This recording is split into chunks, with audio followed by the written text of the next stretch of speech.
आज हम पढ़ने जा रहे हैं कई इंपॉर्टेंट टॉपिक्स जैसा कि resting membrane potential, action potential, repolarization, hyperpolarization and refractory period. ये सारे के सारे टॉपिक्स इंटरकनेक्टेड होते हैं और मुनासिब होता है हम उन सबको एक ही बार में स्टडी करें।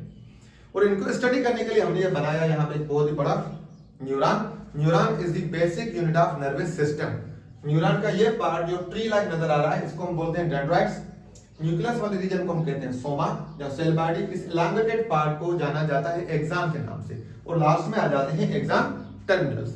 न्यूरॉन की जो सेल मेम्ब्रेन है उसको हम बोलते हैं neurilemma. Neuri means neuron, lemma means membrane. तो आ जाते हैं सबसे पहले टॉपिक पे, उसका नाम है रेस्टिंग मेम्ब्रेन पोटेंशियल। कोई भी न्यूरॉन जब रेस्ट में होता है, कोई काम नहीं करता, अनस्टिम्युलेटेड होता है, तो उसकी न्यूरीलीमा चार्ज होती है -70 मिलीवाट्स। उस चार्ज को हम बोलते हैं रेस्टिंग मेम्ब्रेन पोटेंशियल, जो किसके दौरान हो, रेस्ट के दौरान। उसका काज क्या होता है, उसका काज होता है असल में distribution of ions across the membrane. वो अनइवन होती है। बाहर की तरफ हम देखेंगे वहां पे सोडियम आयंस बनिस्बत अंदर के 10 टाइम्स ज्यादा होते हैं। बाहर पोटेशियम आयंस भी होते हैं, क्लोराइड आयंस भी होते हैं। और अंदर की तरफ हम देखें तो अंदर की तरफ पोटेशियम आयंस होंगे जो बाहर की बनिस्बत 30 टाइम्स ज्यादा होते हैं। अंदर सोडियम आयंस भी होते हैं, phosphate, sulphate and negatively charge proteins भी होती हैं। अब प्रोटीन्स नेगेटिवली चार्ज प्रोटीन्स है, फास्फेट और सल्फेट साइज में बड़े होते हैं, ये बाहर नहीं जा सकते।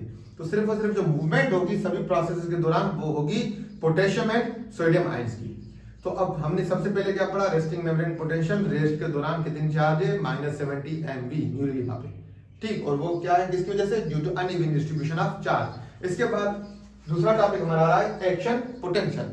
एक्शन पोटेंशियल ये होता है कि जब भी कोई भी चेंज आती है एनवायरनमेंट में, बाहर वाले एनवायरनमेंट हो या अंदर वाले हमारी बॉडी के एनवायरनमेंट, उसकी वजह से उस चेंज को हम क्या कहते हैं, पहले वैसे उसको कहते हैं स्टिमुलस। एनी चेंज जो होती है उसको नोन एज स्टिमुलस। जो स्टिमुलस है अगर वो थ्रेशोल्ड लेवल वो क्या है -55 तक चेंज लेके आया तो उसकी वजह से एक्शन पोटेंशियल क्रिएट होगा। अगर वो स्टिमुलस जो चेंज है वो इतनी चेंज लेके आ रही है कि वो फिर भी जो न्यूरीलीमा पे चेंज है चार्जेस की वो कितनी है, -55 से नीचे, तो उस स्टिमुलस को हम बोलते हैं सब थ्रेशोल्ड लेवल स्टिमुलस। उसकी वजह से क्या होगा, एक्शन पोटेंशियल क्रिएट नहीं होता। तो हम आ जाते हैं सबसे पहले वाले क्या है, स्टिमुलस कौन सा वाला, थ्रेशोल्ड लेवल स्टिमुलस। इतना स्टिमुलस आ गया कि जिसकी वजह से बहुत ज्यादा voltage gated sodium channels open हो गए और उसकी वजह से इनफ्लक्स हुआ सोडियम आयंस का।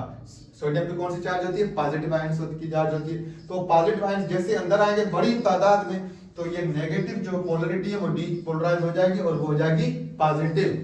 तो एक्शन पोटेंशियल जो हुआ, क्रिएट हुआ, तो उसमें डीपोलराइजेशन होती है, एक वेव बनती है जिसकी वजह से क्या होता है, एक नर्व इंपल्स क्रिएट होता है। और वो नर्व इंपल्स क्या होता है, असल में इलेक्ट्रोकेमिकल सिग्नल्स होते हैं जो न्यूरॉन्स यूज करते हैं फॉर द कम्युनिकेशन। कोई पैगाम अगर रिसेप्टर से ब्रेन की तरफ जाना है या ब्रेन से वापस आना है तो वो सभी के सभी जो मैसेजेस होते हैं हम उनको बोलते हैं नर्व इंपल्स।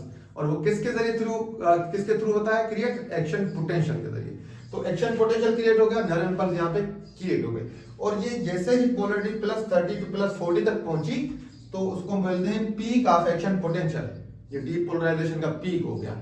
उसके बाद क्या होगा, रीपोलराइजेशन। पहले में जो चेंज आई थी सिर्फ एक थी, सोडियम वोल्टेज गेटेड चैनल जो थे ओपन हुए थे और इनफ्लक्स हुआ था सोडियम का। मगर रीपोलराइजेशन में दो काम होंगे बिल्कुल इजी वाले। सबसे पहला काम तो ये होगा कि इन सोडियम के जो वोल्टेज गेटेड चैनल है इनको शट डाउन कर देंगे। ये बंद हो गया, ये जो बंद हो गया तो सोडियम की एंट्री बंद हो गई। इसके बाद voltage gated potassium channels open हो जाएंगे। तो जैसे ओपन होंगे तो यहाँ पे पॉजिटिवली चार्ज पोटेशियम आयंस का इफ्लक्स होगा। इफ्लक्स क्या होता है, बड़ी तादाद में अंदर से बाहर जाना। तो बड़ी तादाद में मॉलिक्यूल्स बाहर की तरफ जाएंगे। क्यों जाएंगे, क्योंकि हमने पढ़ा कि अंदर पोटेशियम का तनासुब कितना था, 30 टाइम्स ज्यादा था बनिस्बत बाहर के। तो वो जल्दी से बाहर जाना शुरू कर लेंगे कंसंट्रेशन ग्रेडियंट की वजह से। तो अब ये उसकी वजह से क्या होगा, आहिस्ता आहिस्ता वो पॉजिटिव आयंस बाहर जाने की वजह से चार्ज क्या हो जाएगी न्यूरीलीमा पे -70 हो गई। इसके बाद क्या है, ये जब तक बंद हो तब तक क्या होता है, और भी ज्यादा इफ्लक्स होता रहता है पोटेशियम आयंस का कंटिन्यू, जिसकी वजह से हो जाती है हाइपर पोलराइजेशन। हाइपर मींस ज्यादा, पोलरिटी वो क्या है -70 से -80 और -90 हो गया क्योंकि पॉजिटिव आयंस पोटेशियम के बहुत ज्यादा तादाद में बाहर जा रहे हैं। अब यहाँ पे क्या होगा, इसके बाद आता है रेफ्रैक्टरी पीरियड। अब रेफ्रैक्टरी पीरियड वो होता है जो न्यूरिलीमा पे जो चार्जेस होती हैं रेस्टिंग मेम्ब्रेन पोटेंशियल वाली, वो ही मेंटेन करती है आयंस की कंसंट्रेशन डिस्ट्रीब्यूशन। हमने पढ़ा था कि बाहर सोडियम का तनासुब रेस्ट के दौरान 10 टाइम ज्यादा होता है, अंदर पोटेशियम का 30 टाइम ज्यादा। यहाँ पे रीपोलराइजेशन तो हो गई, मगर क्या है, ये न्यूरॉन कंडक्ट नहीं कर सकता एक्शन पोटेंशियल। इसकी वजह ये होती है कि अंदर की तरफ सोडियम आ गई थी और बाहर क्या चला गया था, पोटेशियम। ये तो रेस्टिंग मेम्ब्रेन के जो है ना उसके उलट हो गया सिस्टम।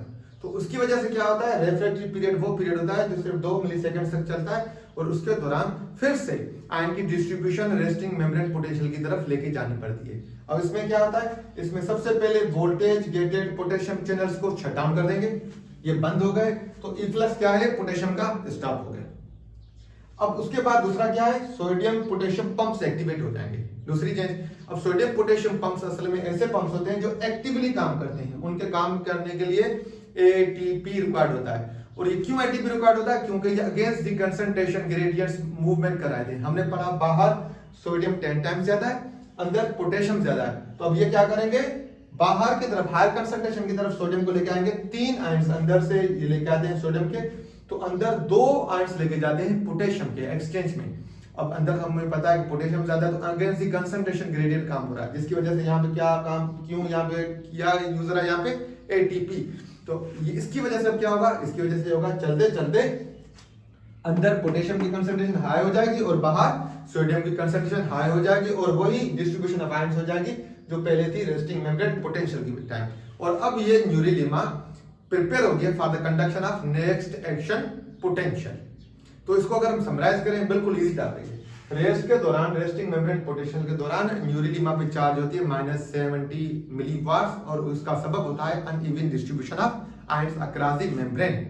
उस चार्ज को हम क्या बोलते हैं, रेस्टिंग मेम्ब्रेन पोटेंशियल। इसके बाद हमारा आता है एक्शन पोटेंशियल। उसके टाइप से एक ही चेंज आती है, वो क्या है, अगर स्टिमुलस थ्रेशोल्ड लेवल को टच कर गया तो बहुत ही बड़ी तादाद में voltage gated potassium channels open हो जाएंगे और इनफ्लक्स होगा सोडियम आयंस का। और सोडियम आयंस पॉजिटिवली चार्ज होते हैं, जैसे अंदर आएंगे तो ऑटोमेटिकली डीपोलराइजेशन होगी, नेगेटिव से क्या होगी, न्यूरिलीमा पॉजिटिव हो जाएगी। और पॉजिटिव अगर +30 से 40 पहुंची, एक्शन पोटेंशियल क्रिएट हो गया, नर्व इंपल्स भी यहां से क्रिएट हो गई। मगर क्या होगा, 30 से 40 जब पीक आ जाती है तो ऑटोमेटिकली ये डीपोलराइजेशन के बाद दूसरा प्रोसेस हो जाता है, रीपोलराइजेशन स्टार्ट हो जाता है। इसमें क्या होता है, सबसे पहले ये वोल्टेज गेटेड जो है सोडियम चैनल्स शट डाउन हो जाएंगे और उसके बाद ओपन हो जाएंगे वोल्टेज गेटेड पोटेशियम चैनल्स। अब इनकी वजह से क्या होगा, इनफ्लक्स होगा पोटेशियम आयंस का बाहर की तरफ और उसकी वजह से अब पोलरिटी रीगेन हो जाएगी नेगेटिव वाली।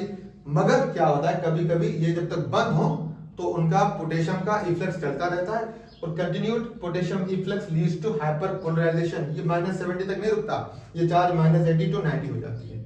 इसके बाद पीरियड आ जाता है रेफ्रेक्टरी पीरियड। वो आयंस की डिस्ट्रीब्यूशन को रेस्टिंग मेम्ब्रेन पोटेंशियल के जो है ना पहली डिस्ट्रीब्यूशन उसकी तरफ उसको मेंटेन करती है। कैसे करती है, ये सबसे पहले जो वोल्टेज गेटेड पोटेशियम आयंस बाहर जा रहे हैं उनको वो शट डाउन करेगी और उसके बाद वो सोडियम पोटेशियम पंप्स को एक्टिवेट करेगी। क्योंकि इस पूरे प्रोसेस या रीपोलराइजेशन के टाइम पे क्या हुआ था, सोडियम अंदर आ गई थी और पोटेशियम बाहर हो गई थी, जबकि रेस्ट के दौरान क्या था, तो बाहर सोडियम ज्यादा थी, पोटेशियम अंदर थी। अब ये क्या करता है, अब ये सोडियम पोटेशियम पंप्स एक्टिवेट होते हैं और एक्टिवली काम करके 3 सोडियम आयंस को बाहर लेके आते हैं और 2 पोटेशियम आयंस को अंदर लेके जाते हैं। ऐसे करते करते अंदर पोटेशियम ज्यादा हो जाती है और बाहर कंसंट्रेशन ऑफ सोडियम ज्यादा हो जाती है और अब न्यूरोलीमा प्रिपेयर हो गया for the conduction of next impulse. अस्सलाम।